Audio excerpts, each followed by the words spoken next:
everyone, thanks again for tuning into Sim's Workshop. Hope you're all having a wonderful day. Today we're going to be talking about the Bane Chronicles by Cassandra Clare. I have to say I really did love this collection, so I made myself a promise. I have her Last Hours trilogy, I have books 1 and 2, but I made myself a promise. I'm going to read all the anthologies before I get started on that series. So I just read the Bane Chronicles. I have to read Ghosts of the Shadow Market and the Shadowhunter Academy, because I realized when I was reading the Dark Artifices that I felt like I was missing something, like some history there, and I don't want to miss anymore. So I will say this: I think the Bane Chronicles really does add a lot of history to the Mortal Instruments world. I love Magnus Bane as a character. I thought he was great in everything. I mean, he's just such a cool cat. And even in this story, you get to see who he is, where he came from. And the stories, a lot of them do have an emotional impact.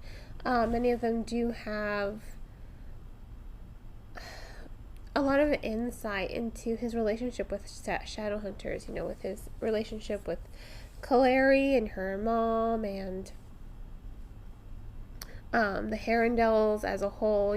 We've seen him, again, he's a warlock, so he's pretty much immortal.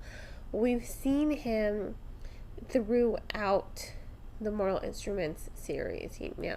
He has been there from the very beginning. He's like this core character. So to see him again and to see him go through history, these pivotal moments for him, he was there right before the French Revolution. He was in Peru. You get to see him with his friends Ragnar Fell and Katerina. You're really understanding who he is and his relationship with these characters, and I think that's what really makes it great.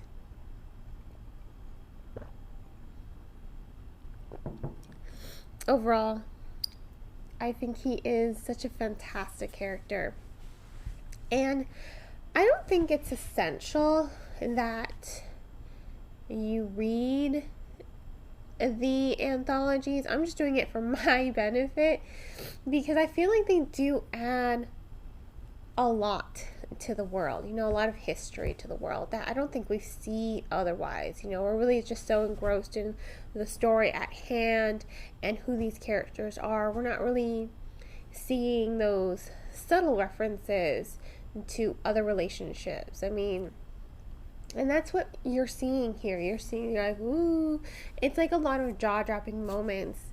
So you don't have to read them before. You can read them after, like I did with the Magnus Bane. I pretty much read everything of the Mortal Instruments world except for the Last Hours. So for me to read it, I'm just like, haha, jaw-dropping moment, jaw-dropping moment, jaw-dropping moment. It's like a lot of Easter eggs for me. But it did enrich my love, it did enrich this history of this world, the Shadowhunters world, and where they came from, where they're going. And that's what I do think is interesting. That's what I do love about it. But again, I'm going to say this,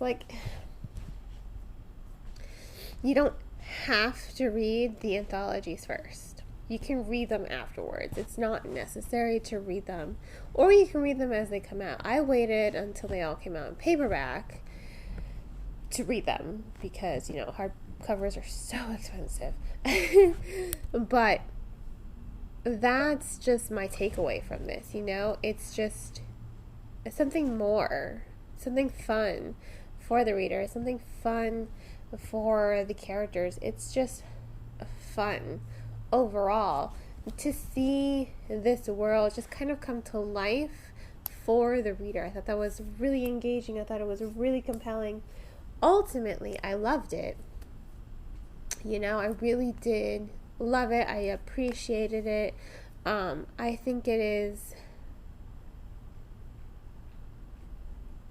just a lot of fun, and there's artwork in here as well. Before every chapter there is some artwork to depict a scene later in the story, and I liked that artwork. I would love to read these as graphic novels. I think they would be really engaging, provided they get the right artist, because I think this world is just so fantastical. And I was not a fan of the TV show. Catherine McNamara, I just can't stand her acting. Can't do it. Sorry. If you're a Catherine McNamara fan, I'm sorry. But I can't stand her acting. I couldn't stand her in Shadowhunters. I feel like she's so stiff and she had no chemistry with anyone. And I couldn't stand her in Arrow. So, was not surprised when the Siren, when they didn't get their spin-off. She's just not a compelling actress to me when it comes to fantasy. I feel like she should just stick with contemporary young adult drama, teen drama, not fantasy. It was just, and then they made her hair like so obnoxiously red. I prefer Lily Collins. I prefer the movie. And also the movie was much closer to the book than that TV show.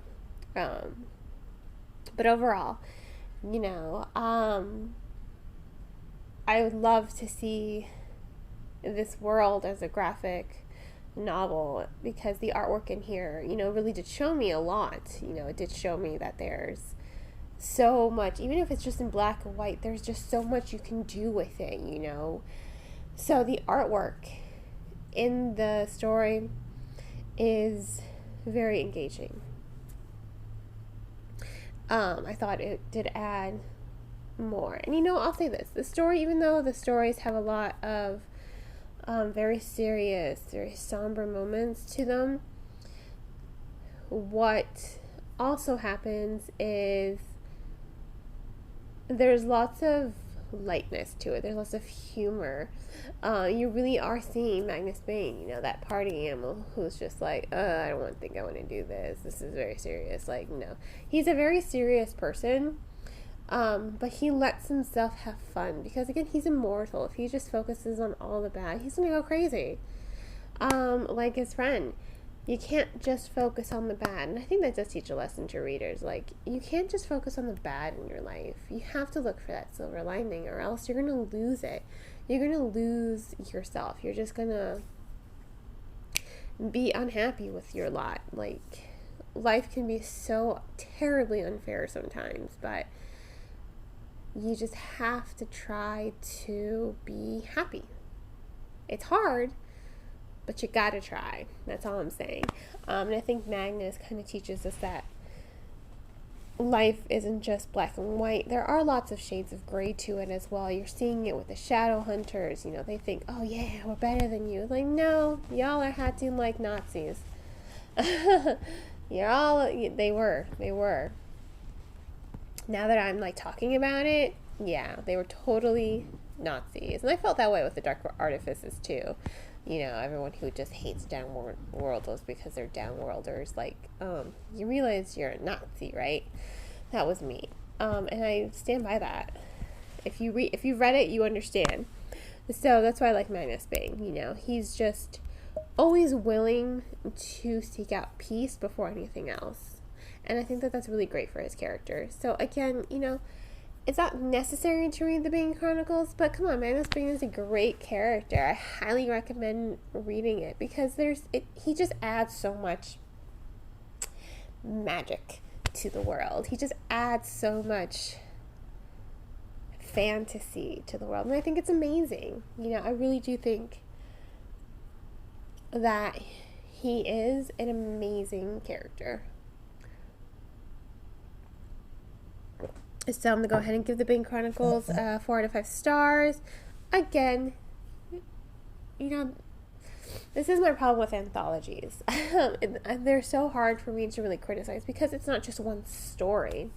It's multiple stories, So I've always had a hard time criticizing them and critiquing them, because it's just like, I really don't know what to say, because each story, I guess, can be judged on its own. But if we're going to look at it as the whole scope, I do think every story is well written. I do think every story adds a lot of history to the Mortal Instruments story. So I do think that as a whole, the Bane Chronicles is a really good addition to the Mortal Instruments series. Fall's a great character. It gives a lot of insight into his life and his mindset and his past, and it gives a lot of insight and history to the Shadowhunters world, and that legacy I think we've all become very familiar with. So,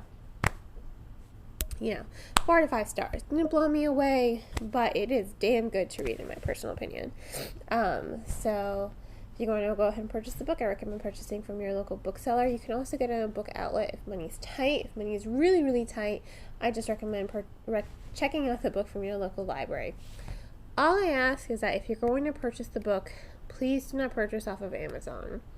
Please purchase from your local book retailer, Better World Books, Book Depository, IndieBound, Bookshop.org, Barnes & Noble.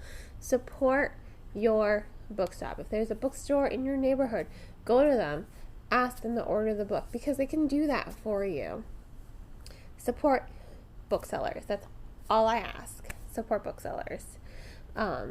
Because Amazon, they get business from pretty much everywhere else. They don't need it. Okay? So yes, please support your local bookseller. And on that note, I hope you all will continue to support me by liking this podcast, sharing with all your friends, and subscribing to it. You can also become a sponsor on Anchor FM, my recording platform, for just $1.99 a month. Hope you all have a great rest of your day. Thank you again for tuning in, and as always, happy reading.